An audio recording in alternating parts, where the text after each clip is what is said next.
par rapport au contenu de ce que je m'apprête à vous délivrer.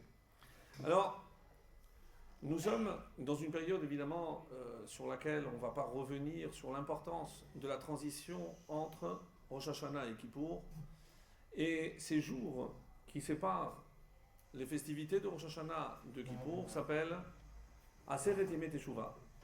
Mais si vous comptez, vous verrez qu'il n'y a pas 10 jours en tout, puisque entre Rosh Hashanah et Kippour, il n'y a que 7 jours. C'est parce qu'on parle de Rosh Hashanah et de Kippour comme faisant partie de Aseret Yemei Teshuvah. Alors, une question bien connue, mais à laquelle je vais essayer d'apporter Ezat Hashem, donc un nouvel éclairage et surtout une réponse un peu plus originale, et ce qui nous amènera, Ezat Hashem aussi, à la définition de ce qu'est la Teshuvah. Alors, qu'est-ce que tout le monde entend par Teshuvah? C'est le retour à la pratique. Retour à la pratique. C'est-à-dire quelqu'un qui ne faisait pas Shabbat, il commence à faire Shabbat, on dira de lui, il a fait Teshuvah. Par rapport à cette définition, il y a malgré tout un problème. Lequel? C'est que si je dis que faire Teshuvah, c'est commencer ou recommencer à accomplir les mitzvot, il y a un problème par rapport à Rosh Hashanah. Pourquoi? Parce qu'à Rosh Hashanah, j'ai été jugé. C'est Yom Hadin. Donc il y a déjà eu un jugement. Donc, si je suis déjà jugé à Rosh Hashanah, à quoi ça sert de faire Teshuvah maintenant? On aurait dû faire l'inverse. On fait Teshuvah, on se nettoie, on fait des efforts, on va s'améliorer. Et quand le jour arrive, on va être jugé, mais par rapport à un effort supplémentaire qu'on a fait. Alors comment comprendre que la Teshuvah vient après Rosh Hashanah? Et laissez-moi suggérer que peut-être ce que nous on entend par faire Teshuvah, c'est pas du tout ce que la Torah entend. Alors, si vous m'accordez quelques instants d'attention, vous allez voir que ça risque de perturber la définition qu'on a toujours eue de Teshuvah. Mais c'est pour ça que vous êtes venus aujourd'hui, pour entendre quelque chose, Ezat Hashem, de Chidouche. Quelque chose de nouveau.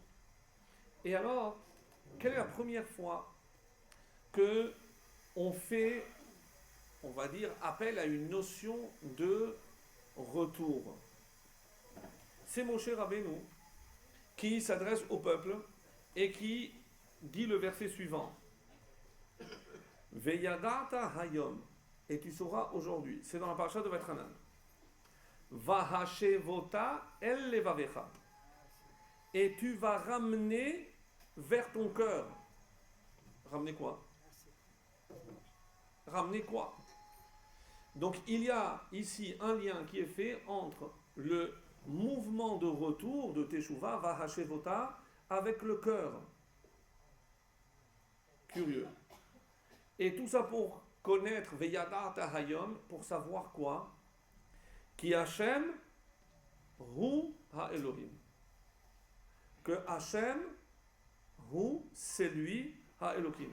Bashamayim mima'al ve'al ha'aretz mitachat, dans le ciel qui est dans les hauteurs, vers la ha'aretz mitachat, sur la terre qui elle est en bas, en od. Il n'y a rien d'autre. Ça vous dit certainement cette appellation, cette phrase Hashem Hu Ha-Elohim. Qu'est-ce que ça vous rappelle? N'ayez pas honte, hein? C'est pas une conférence. Vous avez dit que c'est une conférence? Non, moi c'est pas conférence. Moi c'est un shiur. Bon, vous répondez. Je pose une question, c'est pas rhétorique. Vous me répondez. Où est-ce que vous avez entendu? Déjà, on a commencé précisément à partir de Rosh Hashanah à dire cette phrase. Hashem ou Elohim. Tfila, matin. Mais plus que cela, mes amis, où est-ce qu'on va retrouver cette phrase de manière insistante? Bravo. C'est la fin de Kippour.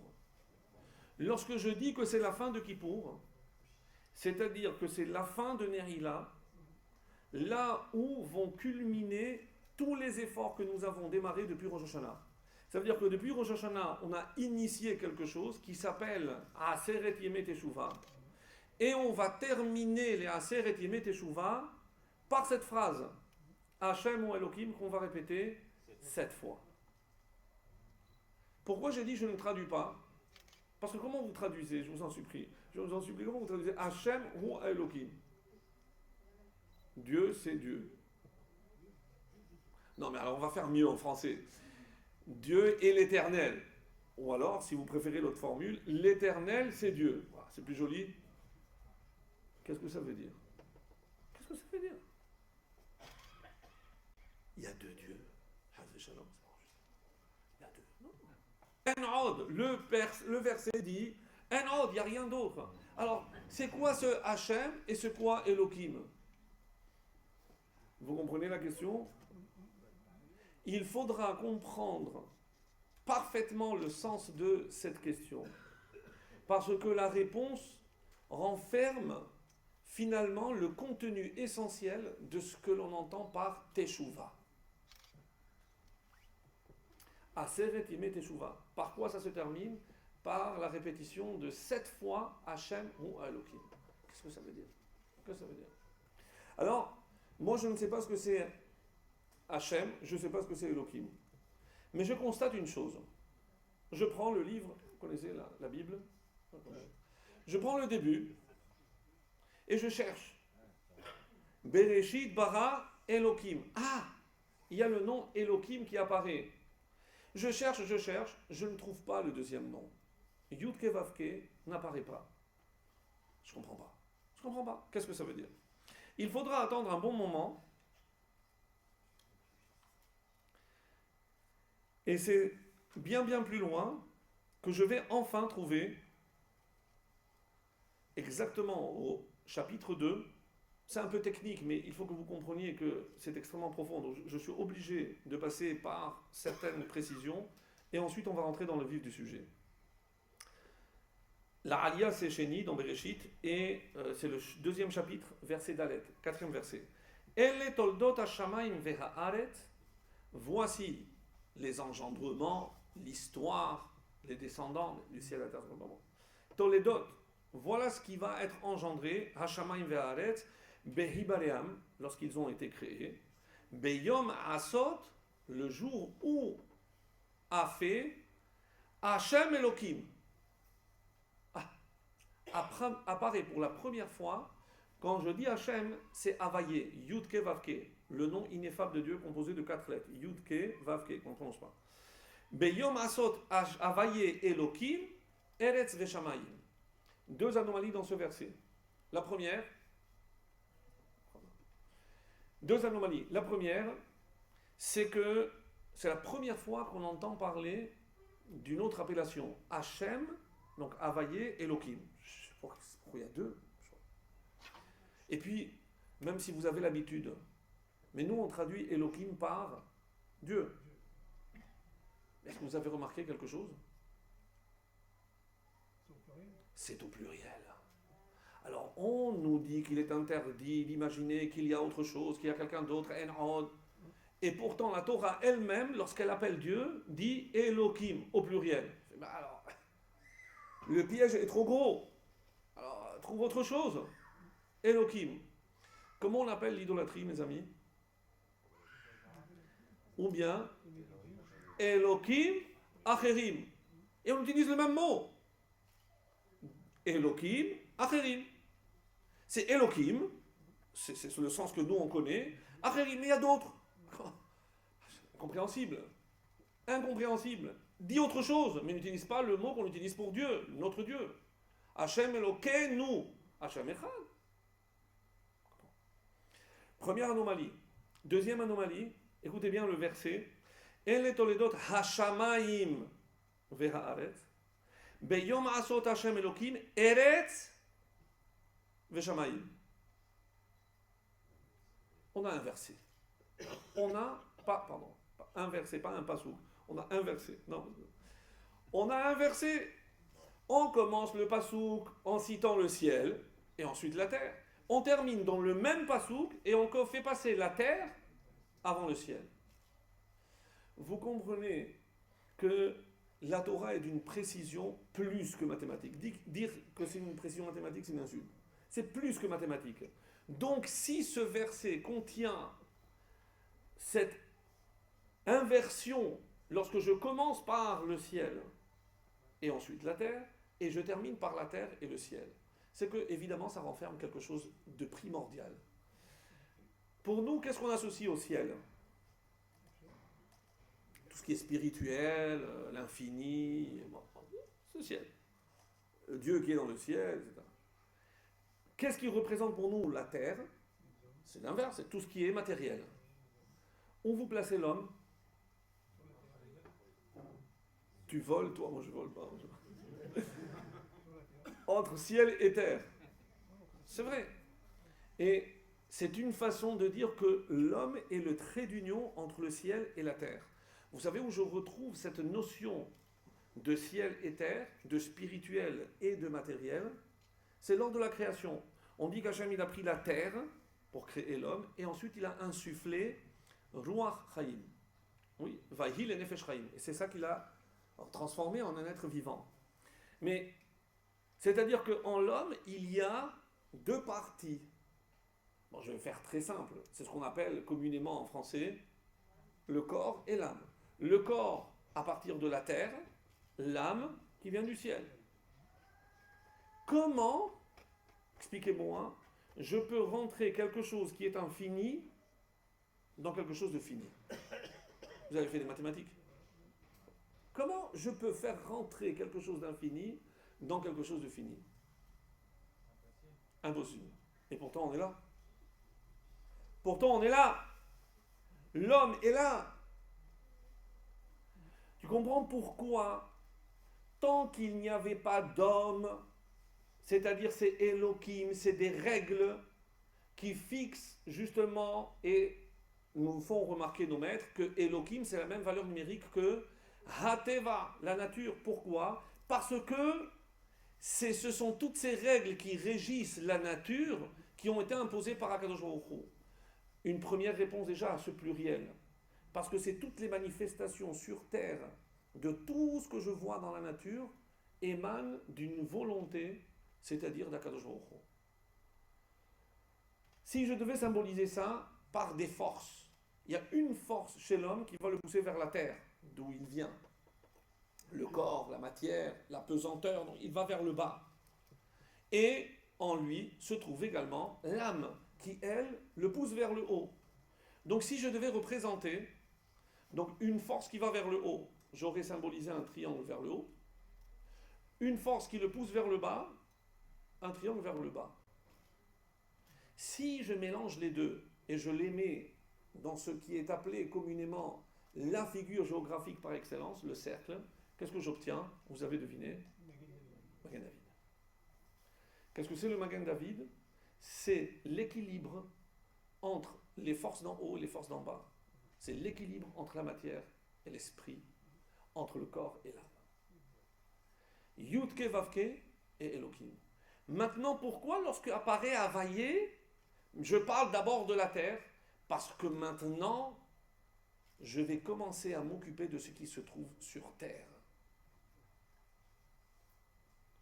Un exemple nous est donné lorsque on dit que avant l'apparition de l'homme, rien ne poussait. L'homme a été créé le dernier, il y avait déjà des animaux. Qu'est-ce qu'il mangeait alors? Question simple, hein, c'est pas une question piège. Si rien ne poussait avant l'apparition de l'homme, que mangeaient les créatures qui ont vu le jour avant l'homme? Question simple. Jamais de la vie. Ils étaient tous herbivores. Jamais de la vie. Ils mangeaient rien. En 3 jours, 2-3 jours, ça fait beaucoup quand même. Et question très simple. Pourquoi on attendait l'homme pour que ça commence à pousser? Parce que, et vous verrez le texte, dit, parce qu'il n'y avait pas de pluie, parce qu'il n'y avait pas d'homme. Quel rapport? Quel rapport entre l'homme et la pluie? C'est moi qui fais pleuvoir? Je ne fais pas... Bon, il y a certains qui font la pluie et le beau temps. Mais c'est pas ça. C'est pas Adam. Je ne pensais pas que c'était la mission de l'homme, c'était faire pleuvoir ou faire le beau temps. Comment je comprends cela, mes amis? Vous regarderez les commentaires qui disent, mais qu'est-ce qu'il a apporté l'homme pour que la pluie commence à tomber? La prière, la tfila. Lorsque Adam a compris que tout ce qui se passe ici-bas venait d'en haut, à ce moment-là, il a commencé à pleuvoir. C'était comme ça avant. Aujourd'hui, le seul endroit sur Terre qui répond à ces critères où la pluie dépend du niveau moral de ses habitants, comment s'appelle cet endroit? Bravo. Ah, vous connaissez. Ah, c'est ça, la terre d'Israël. Non, pourquoi je vous dis vous connaissez? Parce que vous n'êtes pas obligé. Nous, on le dit tous les matins, tous les soirs. Vayaim shamo atishmeru. Si vous écoutez, alors il y aura la pluie, la terre. Non. Pourquoi il y a une corrélation entre ce qui se passe du haut vers le bas qui dépend de ce qui se passe du bas vers le haut? Les Chachamim vont aller encore plus loin. Et pour l'instant, je n'ai pas encore répondu, puisque le but c'est d'expliquer ce que c'est la Teshuvah. Là, je suis en train de parler de Havaïe, d'Elohim, de l'homme, tout à l'heure. Mais je n'ai pas encore expliqué, mais quel rapport avec la Teshuvah? Ah, si on est gentil, Hachem il envoie la pluie. Et si on n'est pas gentil, eh ben c'est la sécheresse. C'est la relation que nous avons avec le Créateur, sincèrement. Arrêtons d'imaginer que le bon Dieu est là-haut et il nous surveille avec un bâton. Ah, bêtise, tac! Fais tchouva! C'est pas possible. Sincèrement, c'est pas possible d'imaginer que c'est la relation qui unit l'homme qu'on appelle Adam. Adamé, je dois ressembler à Kadosh Baruch Hu. Pourquoi je peux ressembler à Kadosh Baruch Hu? Moi, j'ai toujours cru, et c'est pour ça qu'il y a deux explications. Pourquoi on s'appelle Adam? Parce qu'on vient de Adama. C'est-à-dire qu'on a en nous une dimension qui nous maintient attachés à la terre, donc à la matière. Mais, et c'est ça le paradoxe, mais l'autre explication dit pourquoi on s'appelle Adam, parce que c'est Adamela Elion, parce que je dois ressembler à celui qui est en haut. Mais comment je vais ressembler à Dieu? Oui, je peux ressembler à Dieu. Je ne sais pas comment, mais si les Chachamim le disent, c'est qu'il y a une possibilité d'y parvenir. Alors, Moshe nous a dit Va'ashevota el levavecha ki Hashem hu Elohim. Donc, Veyadata hayom, tu dois connaître, tu dois savoir. Savoir, c'est déjà, il y a un écho dans Veyadata, que la première fois qu'on a affaire à la connaissance. C'est facile. Bien sûr. Haetzadat, l'art de la connaissance. Mes amis, pourquoi c'est interdit? Pourquoi je ne dois pas prendre, goûter, je fais très vite, mais pourquoi ça nous a interdit? Quel est l'arbre que oui, nous, on pouvait manger? L'autre arbre qui va nous être interdit à partir de maintenant? Aetz ha-Chaim. Il y a deux arbres particuliers, les deux qui détiennent un nom. Les autres, on ne sait pas comment ils s'appellent. Il y a Aetz ha-Darat, Tov Vara. Et il y a Aetz ha-Chaim, l'arbre de vie. Alors, l'arbre de vie, je pouvais goûter. L'arbre de la connaissance, non. Vous savez pourquoi? Je vais faire très rapide et très simple. C'est un condensé, mais ce cours entièrement est un condensé. Mais comme on a peu de temps, donc on va essayer de dire le maximum de choses en un minimum de temps. Vous savez quelle est la particularité de Rashi? Français. Il est français. Si vous avez remarqué, lorsque le Rashi est trop long, là il faut se poser des questions. Pourquoi? Parce qu'on dit qu'il a relu au moins 3 fois tout son commentaire pour le réduire. Chaque fois qu'il lisait et relisait, il réduisait. Donc vous imaginez ce qui reste. Pas grand-chose. Mais c'est la particularité du commentaire de Rashi. Et c'est ce qui nous fait dire qu'il n'y a rien de plus compliqué que d'être simple. Le plus difficile, c'est d'être simple. Je vous donne un exemple. J'ai dit dans ma communauté. On allait le premier jour de Rosh Hashanah au Tashlich. Et ma femme se fait un point d'honneur de prendre les petits aussi. Bon, ils ont appris au GAN, on va jeter les avérodes et tout. Bon, c'est bien, ça. Et bon, c'est un grand mouvement de foule. Et puis, en marchant, 3 ans et demi, le petit. Tu sais où on va? Oui, on va jeter les avérodes. Ah, très bien. Alors il pose la question. Maman, mais je comprends pas. Qu'est-ce qu'il y a, mon chéri? Je dis, mais on va jeter les avérodes. Mais lorsqu'on va revenir, on va continuer. On va continuer, mais on va faire d'autres avérotes. Alors pourquoi on le jette si on sait qu'on va faire?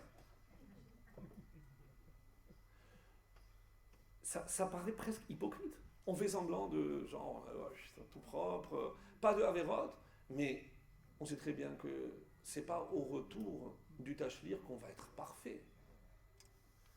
Alors, allez donner une réponse à un gosse de 3 ans qui pose une question pareille. C'est pour ça que je dis, c'est pas évident. Moi, j'ai avancé, je dis, bon, je te laisse. Elle s'est débrouillée. Ah ouais, chacun son rôle. Hein. C'est elle qui a voulu le faire venir. Alors, c'est risque, c'est péril. Donc, si je comprends bien ce qui est écrit ici, c'est qu'il y a ce qu'on appelle nous teshuva et qui est lié au cœur. Parce que c'est au cœur du problème. C'est-à-dire, que représente cet arbre de la connaissance? Est-ce que je pose une question? C'est pas bien de savoir, d'avoir la connaissance? C'est sûr que c'est bien. C'est bien, mais ça peut être mal aussi. Quand est-ce que le fait de savoir peut s'avérer être le mal? C'est une question difficile. Je la répète. Quand est-ce que, quand je sais quelque chose, ça peut être aussi le mal, tel que la Torah le définit, bien entendu. Je ne parle pas de... Quand c'est utilisé à mauvais escient. Si j'utilise à mauvais escient, mais tant que ça reste une connaissance. Vous comprenez? Alors, pour répondre à cette question, je dois expliquer qu'est-ce que c'est le Etz HaChaïm. Qu'est-ce que c'est l'arbre de vie? Qu'est-ce que c'est vivre quelque chose? C'est l'expérimenter. C'est passer à l'action. Etz HaChaïm, l'arbre de vie. Je vis quelque chose. Donc, il y a 2 stades. Je sais quelque chose et je vis quelque chose. Je vous ai tout dit là. Je sais, c'est au niveau du cerveau. Je vis, c'est au niveau du cœur. Messieurs, qu'est-ce que ça vous rappelle? Ah, bien sûr. Bien sûr. Quel est le secret des téphilines? Les téphilines. Quel est le secret des téphilines?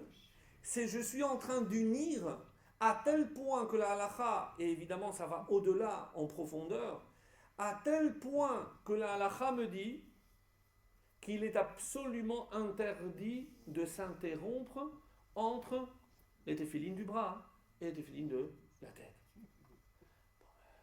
Qu'est-ce qu'il y a de grave? Qu'est-ce qu'il y a de si grave? C'est évidemment ce que ça renferme comme enseignement. C'est que si je mets une coupure, je fais une coupure entre ce que je sais et ce que je fais. Et là, je vous donne une définition du mal. Le vrai mal, d'après la Torah, c'est celui qui ne met pas en application ce qu'il sait. Là, c'est mal. C'est pas faire le mal comme nous on entend. C'est savoir et ne pas le faire. Donc maintenant, on pourrait arrêter le cours là. C'est quoi la teshuva? Vehashevota el levavecha veyadata. Tout ce que tu sais, ne le laisse pas dans la tête, mets-le dans le cœur. Et où est le boîtier? Dans le cœur. Si je sais quelque chose et je ne l'applique pas, je suis en train de séparer le cerveau du cœur, ou, pour donner une image plus actuelle, je sépare la tête du corps.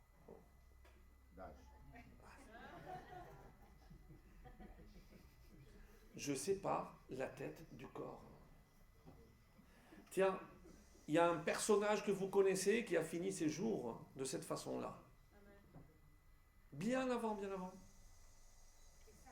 Bravo. Bravo. Bravo. Esav, comment il est mort? On lui a coupé la tête. Et c'est Hushim ben Dan, le fils de Dan. Lorsqu'il discutait, mais qu'est-ce qu'on entend? Parce qu'il est allé chercher pour démontrer que c'était lui c'était Yaakov qui devait être enterré dans le Matan Marpella, etc. Bon, c'est un midrash bien connu. Et il dit, mais qu'est-ce qu'on fait? Mon grand-père est là et vous êtes en train d'attendre. Ça va pas, non? Il a pris une épée, il a coupé la tête. La tête a roulé, est tombée entre les bras. Il y en a qui disent que entre les mains de Yitzhak, il y en a qui disent que c'est les bras de Yaakov. En tout cas, la tête de Esav est dans le Matan Marpella. Pourquoi la tête a été séparée du corps? parce que lui, il incarne justement cette dimension-là. C'est-à-dire qu'il savait des choses. Il a été à la même yeshiva que son frère Yaakov. Ouais, mais lui, il a mal tourné. Il n'a pas mis en application ce qu'il savait. Je sens la question pointée à l'horizon. Ah, il vaut mieux ne pas savoir alors. Sincèrement, moi, j'aurais dit oui. Sauf que quelqu'un avant moi a dit l'inverse. Je vous l'ai lu. C'est Moshe Rabbeinu. Veya data, tu dois savoir. Je suis désolé, mais là, tu dois savoir. C'est un ordre. Tu ne peux pas faire semblant de ne pas savoir. Veya data yom vashota levarecha. C'est-à-dire, mes amis, qu'est-ce que c'est la teshuva? C'est comprendre. Et vous comprenez que si la teshuva va jusqu'à Kippour, jusqu'à la fin de Kippour, et je vais revenir maintenant sur Hashem hu Elokim, pour comprendre comment cette phrase-là contient tout le message que je viens de donner. Parce que, évidemment, il ne s'agit pas de devenir un bon juif ou un juif meilleur. Il ne s'agit pas de cela. Il ne s'agit pas de cela. Oui, vous allez me dire, oui, mais bon, la teshuva, c'est vrai que Rambam a dit, il faut abandonner la faute. Évidemment, tout ça, c'est vrai. Mais, par rapport à cette notion que Moshe introduit ici dans la Torah, ça ne suffit pas de prendre de bonnes décisions ou d'avoir de bonnes intentions. Où est-ce que je trouve les meilleures intentions? En enfer. Pourquoi? Parce que c'est pas fait de bonnes intentions. De toutes les bonnes intentions. Pour l'enfer, c'est très bien. Mais c'est très juste. C'est très juste. Parce que ça ne suffit pas. Ça ne suffit pas. Si je sais que je vais commencer à faire cette transition entre le cerveau et le cœur, ça, c'est la teshuva. Rambam, Ilchot Teshuva, qu'est-ce qu'il dit? Que dès que tout Israël fera teshuva, l'expression qu'il utilise est d'une force. Miyad nig'alin. Immédiatement, on est délivré. Bon, vous allez me dire, c'est normal, si tous les juifs sont gentils, beaux, pratiquants, religieux, orthodoxes, ultra-orthodoxes, eh ben, c'est le Mashiach. C'est pas ce qu'il dit. Parce que, est-ce qu'il parle au niveau collectif ou au niveau individuel?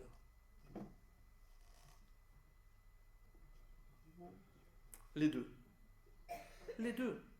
Je ne peux pas imaginer que ça soit dans dimension uniquement individuelle et pas collective. Je m'explique. Si moi, à mon niveau individuel, j'ai compris ce que je dois réaliser, ça veut dire que ma teshuva, miyad nigalin, je serai délivré tout de suite. Mais comment moi je vais recevoir le Mashiach et pas les autres? Mais c'est pas, il n'a pas dit miyad ba Mashiach, miyad nigalin, se libérer. Mais se libérer de quoi? De quoi un juif cherche à sortir tous les ans d'Égypte? Et on est en France. Quoique bon, maintenant avec l'Égypte.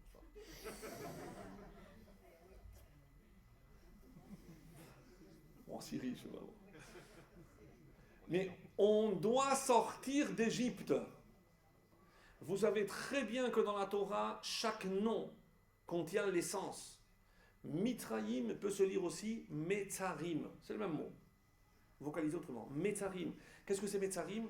Les étroitesses. Qu'est-ce que représente l'étroitesse?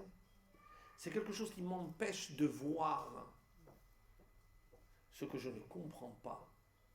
C'est lorsque je suis noyé dans mon petit quotidien et que je n'arrive pas à m'en sortir. Il y a d'ailleurs une histoire. C'est bien qu'un rabbin soit un rabbin qui raconte. C'est l'histoire d'un rabbin. Mais un rabbin, un tzaddik. Un tzaddik. Il faisait tikkun hatzot. Vous savez, tous les soirs, on pleure pour la destruction du temple. Il dormait à peine 2 heures. Il faisait le honnête, parfois à 4 heures du matin. Il étudiait, il se consacrait à son kahal, il recevait des problèmes de couple aujourd'hui.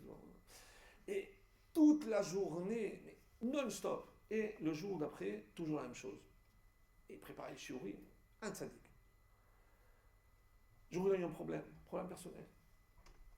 Et sa femme le voyait vraiment ployer sous le poids de ce problème, peu importe le problème.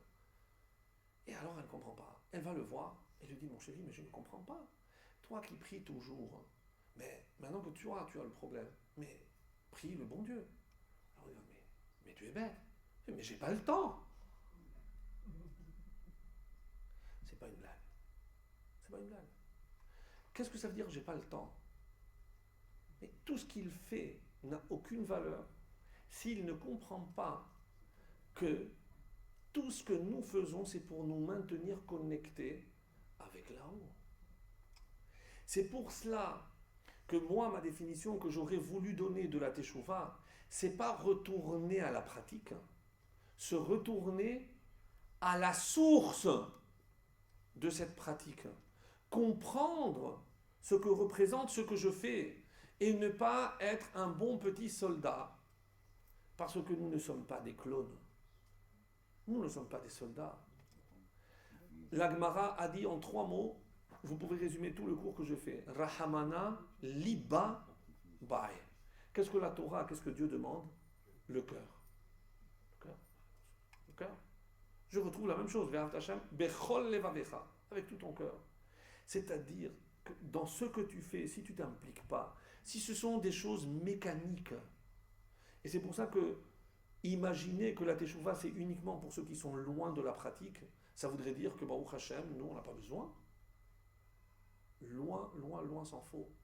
Parce que tant que je n'ai pas rapproché de mon cœur ce que je fais, que je ne mesure pas la portée de toutes mes actions, que c'est comme cela que je me maintiens uni avec Akadosh Baruch Hu. Et maintenant, enfin, je peux revenir sur cette fameuse phrase Hashem Avaye Hu Haelokim.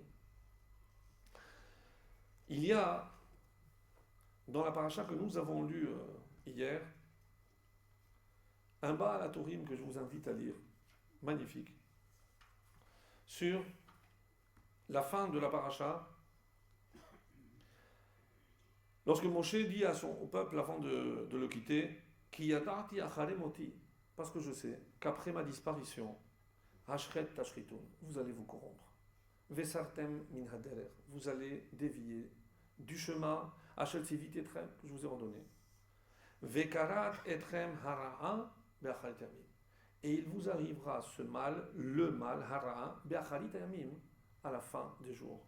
Pourquoi? Kita asu et hara be'ene Hashem le'achiso b'masidechem. Parce que vous allez le mettre en colère par l'action de vos mains. Et sur cette phrase-là, Vekarat Etrem Hara'a, il vous arrivera le mal. Le Baal HaTurim nous dit que cette expression est rarissime. Vekarat. On la trouve en tout dans tout le Tanakh 4 fois. Dans le Chumash 2. Dans le Chumash 2 et dans Ishaïa. Comment on traduit Vekarat? Le Baal HaTurim, le fils du Rosh, Yaakov ben Asher, il a vécu vers 1300 à peu près. Donc, il n'y a pas d'ordinateur. Il est enfermé, il ferme les yeux et il voit l'expression Vekarat, ta ta ta ta ta. Il te lance, voilà, 4 fois, pas plus. Mais il fait le lien. La première fois qu'apparaît dans la Torah le mot Vekarat, c'est lorsque l'ange s'adresse à Hagar et lui dit, tu vas avoir un fils et tu vas l'appeler Vekarat Shemo Ishmael. Tu vas l'appeler Ishmael. Il va t'arriver un mal à la fin des temps, tu l'appelleras Ishmael. Il a vécu presque plus de 600 ans. Il ne savait pas ce que c'était ni l'islam, ni Ishmael, ni ce que ça allait donner. Il a fait le lien par rapport à un mot, Vekarat. Incroyable. Quelles sont les 2 autres fois? Vekarat Shemo Immanuel, tu l'appelleras Immanuel. Et c'est ce que, exactement, merci monsieur le rabbin, la lecture chrétienne de ce passage attribue la naissance à cet homme de Jésus. Pour eux, ils ont pris ce passage de Isaïe pour vanter, faire le lien. Voilà, ce texte parle, pour eux, c'est pour leur Messie. C'est curieux quand même. qu'est-ce qui est curieux? C'est que 2 fois apparaît ce mot. Une fois, c'est pour me parler d'Ismaël, traduisez l'islam. L'autre fois, c'est pour me parler d'Emmanuel, repris par christianisme. C'est curieux, ça. C'est curieux. C'est-à-dire, d'un côté, j'ai l'Orient, et de l'autre côté, j'ai l'Occident. Pour simplifier, pas donner de religion, mais l'Orient et l'Occident. La dernière occurrence de ce mot dans le Tanakh, Vekarat Yeshua Homotahir.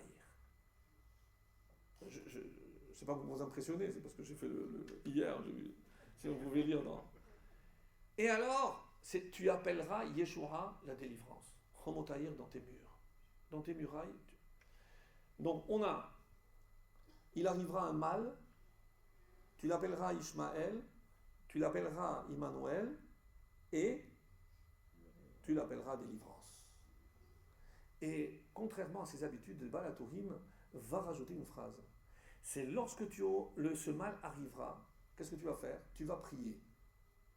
Et alors, Ishma, quel? Dieu va t'entendre. Quand il va t'entendre, Aïmanu, quel? Tu pourras dire, maintenant qu'Hachem m'a entendu, Hachem est avec nous. Et il rajoute cette phrase extraordinaire, et lorsque le peuple fera Teshuvah, Vekarat Yeshua. Alors il y aura la Yeshua. Mais avant la Yeshua, il parle de Teshuvah. Quel rapport? Pourquoi prier à Dieu, c'est faire Teshuvah? Non. Qu'est-ce que c'est faire Teshuvah? C'est pas simplement prier Dieu, parce que lorsque je prie Dieu, qui je prie? Je sais qu'il y a une source à tout ce qui arrive ici-bas, sur terre. C'est Yudke Vavke. C'est la transcendance divine. C'est Hachem qui est là-haut, qui dirige tout. Tellement infini que, comme expliquera le Rambam, à force de se sentir tellement petit, l'homme, qu'est-ce qu'il a fait? Il s'est fabriqué des intermédiaires. Ce Dieu est tellement immense. C'est pas possible. Qu'est-ce qu'on est, nous, dans une petite planète, dans une galaxie? Et plus on a avancé, plus on a compris que le cosmos, l'univers était infini. Mais imaginez que l'homme est important dans une immensité, dans un infini pareil. Donc à force de se sentir petit, qu'est-ce qu'il a dit? Il y a Elohim. Donc il y a une force ici-bas, certainement l'émanation de cette force de là-haut, mais à force de mettre des intermédiaires, ces Elohim sont devenus Acherim. Acherim. On s'est trompé de la source. Et où était l'erreur? D'imaginer que l'homme est petit. La question que j'ai posée avant, comment je peux imaginer que l'homme, qui est fini, d'accord, on a un temps limité, comment il peut contenir quelque chose d'infini? Qu'est-ce que ça donne infini plus fini? En maths. Infini. Parce que si à l'infini, je rajoute quelque chose de fini, ça ne le perturbe pas, il reste infini, à plus forte raison. Mes amis, est-ce que ça veut dire que la véritable notion de Teshuvah, c'est pas prendre conscience de la grandeur de Dieu? Alors c'est quoi? De la grandeur de l'homme. La vraie Teshuvah, c'est imaginer le bien extraordinaire qu'Hachem a fait à l'homme, de lui donner une parcelle d'infini qui fait de lui un être infini. Plus je vois et je constate l'infini du cosmos, plus je me dis quoi? Je suis moi, homme, plus grand que tout ça? Réponse? Oui. L'homme a une force incroyable. L'homme est infini. La vraie Teshuvah, c'est de ne jamais oublier la grandeur que Dieu a conférée à l'homme. Si je vous disais, mais parce que moi je vais prier, ça veut dire que je vais prononcer des mots, il va y avoir la pluie. Allez raconter ça à un scientifique. Je dis, mais il est fou celui-là. Quel rapport?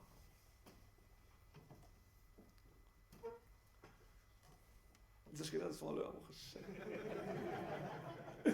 Quelle est la différence entre un Ashkénaze et un séfarade? L'Ashkénaze, a une montre et le Sfarad, il a le temps.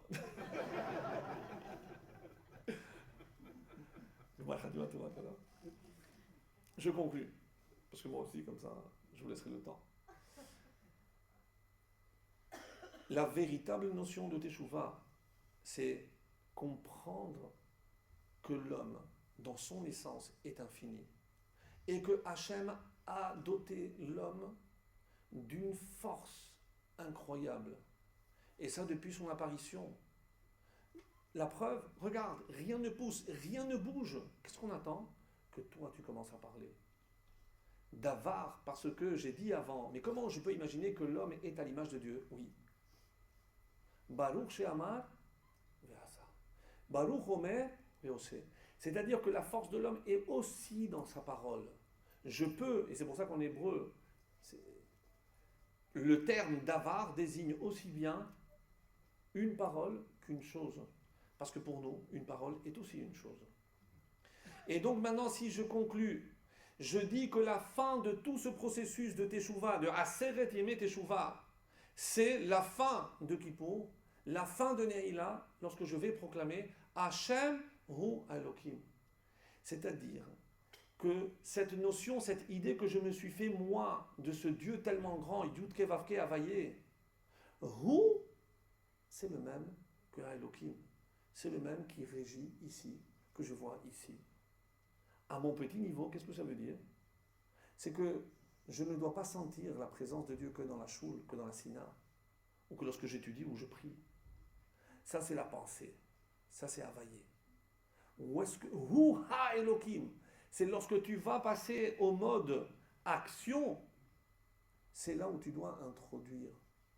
Autrement dit, lorsque je suis dans le commerce, lorsque je suis avec ma femme, lorsque je suis avec mes enfants, lorsque je suis avec mes proches, je dois toujours avoir présent à mon esprit que Hachem ou Elohim, si je voulais vraiment simplifier, est-ce que je suis comme Ishmaël, ça veut dire je me soumets, je prie et j'attends que ça se passe? Ou alors je vais dire non, je vais moi, Immanuel, Dieu est avec moi, je vais foncer. En hébreu, comment ça s'appelle? Celui qui prie, c'est le Ma'amin, celui qui a la Emouna. Et celui qui agit, c'est celui qui se dit, bon, c'est bien, mais ça ne suffit pas de rester assis à la yeshiva, si on nous attaque, il faut se défendre. Très schématiquement, le Bahou Yeshiva et le soldat. Qui a raison? Hachem ou Elohim. Hachem ou Elohim. Lorsque j'aurai compris que ce Dieu que j'invoque pour qu'il m'envoie, alors que moi j'attends, mais, et c'est pour ça qu'en hébreu il y a cette expression, et c'est ça la véritable notion de Teshuvah, c'est trouver l'équilibre entre la Emouna, là où je suis passif, et comment s'appelle l'effort que je dois fournir en hébreu, c'est la Hishtadlut. La Hishtadlut. C'est l'effort que l'homme doit faire sur terre. Mais, quel est le risque? C'est d'imaginer que parce que je fais moi un effort, ben, ce que je vais obtenir, c'est mon intelligence, c'est grâce aux dômes de fer, ça, c'est grâce à... Non. Hachem ou Elohim. Ça, mes amis, c'est une des définitions peut-être les plus profondes de ce qu'on peut appeler la Teshuvah.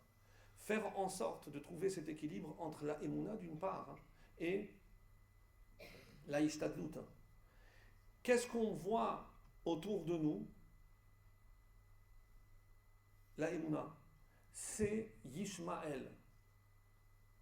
La Ishtadlut, ceux qui pensaient tout faire à tel point qu'il n'y a plus de Dieu. Puisque l'homme est devenu Dieu, Dieu est devenu l'homme, donc il n'y a plus d'homme. Et évidemment, après, on remplace Dieu par hasard et nos ancêtres par le mot singe. Et c'est évident, parce que, à force de croire qu'aujourd'hui je détiens le pouvoir comme un Dieu, la science et autres, alors il n'y a plus de Dieu. Hachem doit rétablir cet équilibre.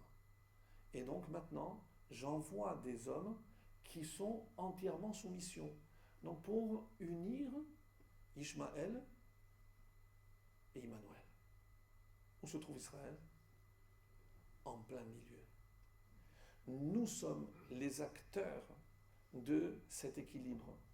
Lorsque, à titre individuel, nous on aura compris que Hachem Hu Elohim, alors on verra les résultats. Et c'est ce que Hachem attend de l'humanité, qu'on comprenne qu'il n'y a pas de divinité, que Hachem ou Elohim, c'est-à-dire la façon, tous les événements qui se déroulent ici-bas, ne peuvent émaner que d'en haut. Et là, je pourrais dire, En Od, il n'y a rien d'autre. Shabbat Tova. Gmar Shabbat Tova.